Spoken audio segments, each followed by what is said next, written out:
ओम गणेशाय नमः। जय जगन्नाथ, जय माँ आद्याशक्ति। प्रिय श्रोता बंधु, आज आम पढ़ा जाऊे श्रीमद् भागवत गीतार चतुर्थ अध्याय।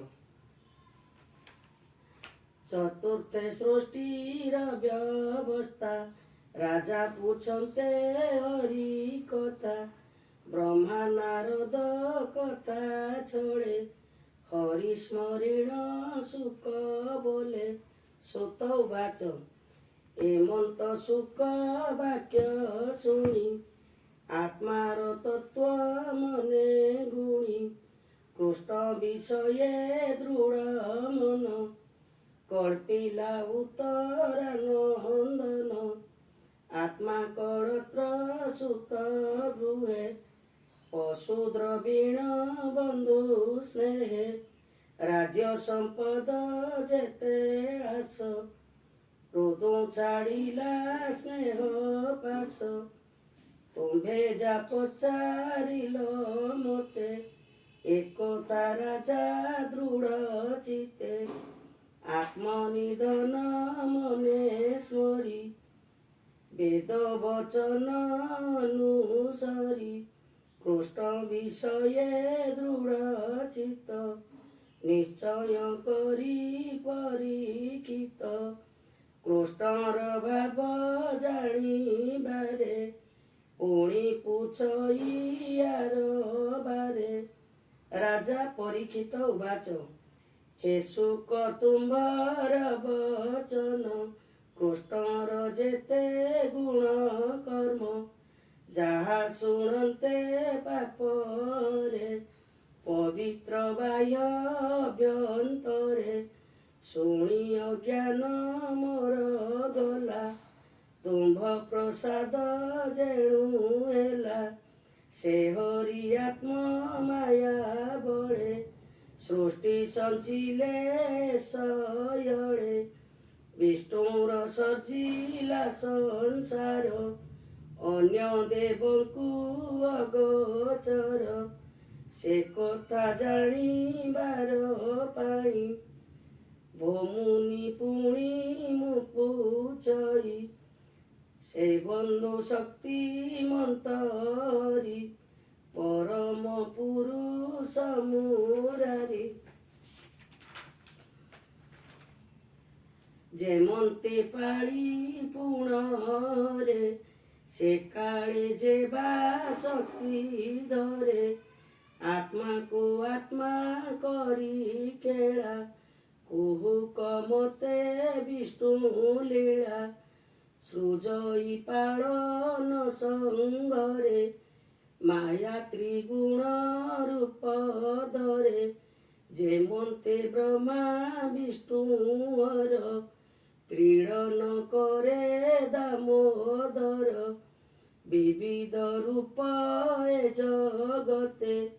जेमंते कोले क्रीडा वर्ते, अद्भुत कर्म एतार। के करी पारिब गोचर, केमंते प्रकृतिर गुणे। सृष्टि संचारे पुणे पुणे, सर्व संचारे कबारे। किय बा पृथळ बेबारे, एक अनेक रूप धरे। अशेष जन्म कर्म करे, एणु श्रवणे इच्छा मोर। कह ए व्यासंक कुमर, शबद ब्रह्म तत्व साधि। तुम्भर परम समाधि, हे महामुनि भागवत। श्रवणे पिया अमृत। सुत उवाच एमंत परीक्षित कथा, पुरुषोत्तम गुण गाथा। शुणी सानंद व्यास सुत, हरि चरणे देई चित। ध्याने से चिंती नारायण, बोइले ଶୁଣ। ଶ୍ରୀ ଶୁକ ଉବାଚ ନମସ୍ତେ ପରମ ପୁରୁଷ ଅନନ୍ତ ଘଟେ ଯା ପ୍ରକାଶ লীলা বিহারে সৃষ্টি করে পালই পুଣି তা সংহারে খেଳେ এ ତିନି ଶକ୍ତି ଧରେ ଜନ୍ତୁର ଅନ୍ତରେ ବିହରେ ତେଣୁ ତା ମାର୍ଗ ଉପଲକ୍ଷ୍ୟ କରିବ କାହାର ବାସକ୍ୟ ନମସ୍ତେ ଜଗତ ଜୀବନ ସାଧୁଙ୍କ ବୃଶ୍ଚିଞ୍ଚ ଦହନ ଅସାଧୁ ଦମନ ବ୍ୟବହାର ଅଖିଳ ଜନ୍ତୁ ରୂପ ତୋର ପରମହଂସଙ୍କ ଆଶ୍ରମେ ଯେ ଅବାସ୍ଥିତ ପ୍ରାଣୀମାନେ ତାହାଙ୍କ ଆତ୍ମତତ୍ତ୍ୱଦାତା ନିରତେ ତୋର ପାଦେ ଚିନ୍ତା ନମସ୍ତେ ସାତ୍ୱର ବତ୍ସଳ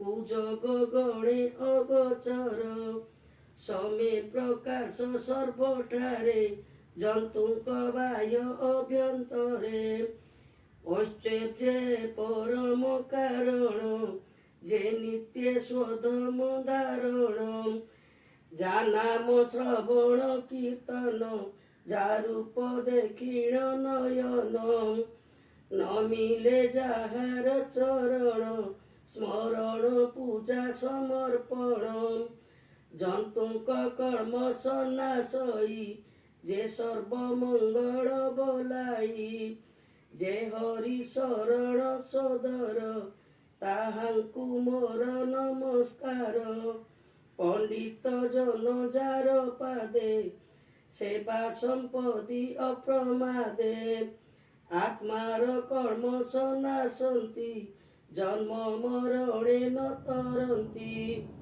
ଆତ୍ମାର ଶ୍ରମ କରି ଶାନ୍ତି ଅନ୍ତେ ଲଭନ୍ତି ବ୍ରହ୍ମଗତି ସର୍ବମଙ୍ଗଳ ଦାମୋଦର ତାହାଙ୍କୁ ମୋର ନମସ୍କାର ଯେ ପ୍ରାଣୀ ତପଦାନ କଲେ ଯଶ ସମ୍ପଦି ଏ ସଂସାରେ ସୁବୁଦ୍ଧି ପଣେ ମନ୍ତ୍ର ସାଧି ମଙ୍ଗଳ କର୍ମକୁ ଆରାଧି ଏଣୁ ଅଜନ୍ତି ଯେତେ ଫଳ ତୋତେ ନ ସମର୍ପି ନିଷ୍ଫଳ ସୁଭଦ୍ର ଶ୍ରବା ନାମ ଯାର ତାହାଙ୍କୁ ମୋର ନମସ୍କାର କିରାତ ହୁସ ଆନ୍ଧ୍ର ଯେତେ ପୁଲିନ୍ଦ ଚଣ୍ଡାଳ ସಮೇତେ ଆଭାର କଙ୍କ ଯେ ଜବନ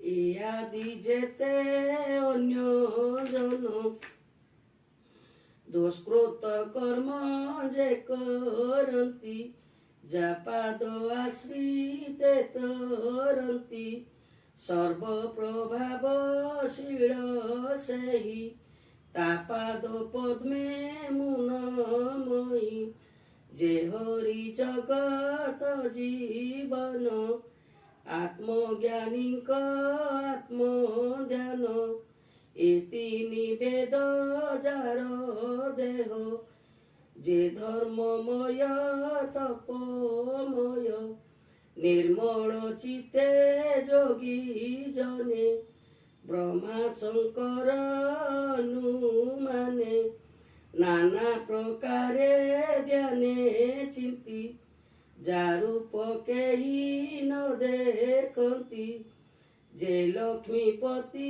ଯଜ୍ଞପତି ଯେ ପ୍ରଜାପତି ଜ୍ଞାନପତି ଯେ ଲୋକପତି ଧରାପତି ଯାଦବ ବଂଶପତି ଗତି ସାଧବ ଜନଙ୍କର ପ୍ରତି ପ୍ରସନ୍ନ ହୁଅନ୍ତୁ ମୋ ପ୍ରତି ଯାର ଚରଣ ଧ୍ୟାନ ବଳେ ନିଶ୍ଚଳ ସମାଧିର ଜଳେ ବୁଦ୍ଧି କି ପ୍ରକ୍ଷାଳନ କରି ଯାହା ଚିନ୍ତନ୍ତି ବ୍ରହ୍ମଚାରୀ ସଗୁଣ ନିର୍ଗୁଣ ଚିନ୍ତାରେ କହ କୁହନ୍ତି ଯଥା ଅନୁସାରେ ସେ ହରି ମୋର ହୃଦଗତେ ପ୍ରକାଶ ହେଉ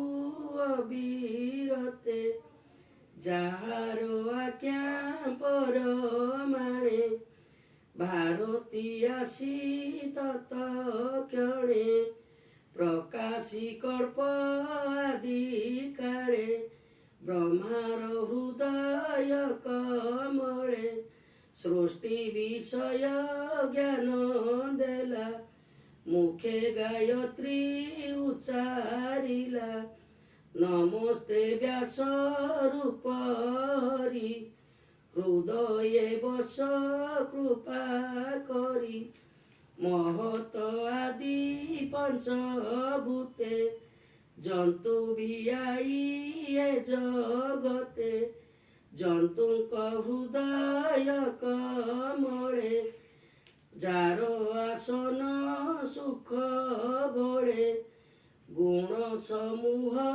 ସୁଖେ ଭୁଞ୍ଜେ ଷୋଡ଼ଶାତ୍ମକ ରୂପେ ରାଜେ ସେ ହରି ବସୁ ମୋର ହୃଦେ ବାକ୍ୟ ଆବରି ପଦେ ପଦେ ନମଇ ବ୍ୟାସ ମୁନିବର କୃଷ୍ଣେ ଅକୁଣ୍ଠ ବୁଦ୍ଧି ଯାର ଯାମୁଖ ପଦ୍ମ ଜ୍ଞାନ ରସେ ମୁନିଏ ପିବନ୍ତି ହରସେ ଯେ ହରି କଥା ପୂର୍ବ କାଳେ ନାରଦ ଋଷି ମୁନି ମେଳେ ବ୍ରହ୍ମାଙ୍କୁ ପଚାରିଲେ ଯେତେ ପ୍ରସନ୍ନେ କହିବି ମୁଁ ତୋତେ ଏ ବାଣୀ ଶୁଣି ସୁଖ ବଳେ